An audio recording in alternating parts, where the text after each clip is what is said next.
Let's switch now to Julia Gillard.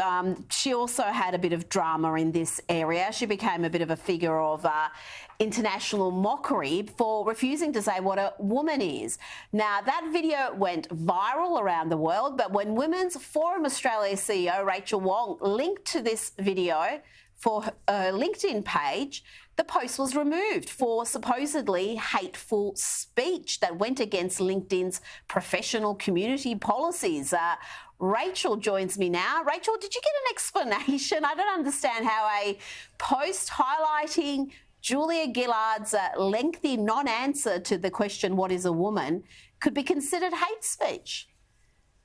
Yeah, look, Rita, it's just ridiculous, to be honest. No explanation other than it was deemed to be hateful speech by LinkedIn, which they say is, humiliating, derogatory, attacking people, etc. Which, me calling out the only and first female Prime Minister of Australia for not being able to define a woman, I don't consider that to be hate speech. But, I do this dance with LinkedIn a lot, to be honest. They tend to pull down gender-critical content quite frequently, that being content where you're calling out women's space has been impeded on, calling out the harms of gender ideology to women and children and that sort of thing. So I've had a few posts taken down. They're actually not too bad at restoring them. I haven't had them all restored, but some of them have been restored.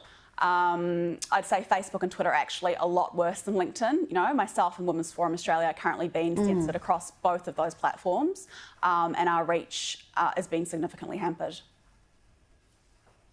Well, that's quite sinister that you're having those sort of suppression on social media sites. I'm not terribly familiar with LinkedIn. I'm not on that one, but certainly Facebook and Meta, if your message is being censored there, how's that impacting on your campaigns? Because you want to make people aware of this issue, obviously. Yeah, it basically means, in the past we were getting sort of thousands of people interacting and seeing our campaigns and our advocacy posts. But now, we might get a couple of hundred if we're lucky, usually a lot less. And that's obviously having, a significant impact on our organisation and on our reach.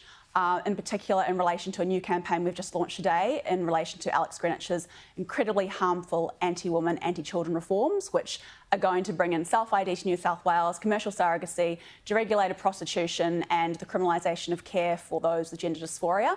So, we would love to be able to get that petition out, love to be able to get that campaign out to the public, but we are struggling to get it out because of the censorship we are experiencing across social media platforms. And I will just say I am quite concerned in particular about Twitter, because I do wonder whether the Australian government is involved in that censorship, because the feedback I'm getting from followers overseas and Australia is that those overseas are actually finding it a lot easier to find our profiles and to see our posts, whereas those in Australia are the ones seeing the sensitive content warnings, not seeing the posts being put up and so on. So that really, raises flags for me. And I know other women's advocates have been censored by the E-Safety Commissioner, have had entire pages deleted, have had posts removed. So that raises a lot of concerns for me. And obviously this kind of censorship is only going to get worse under Labor's misinformation bill.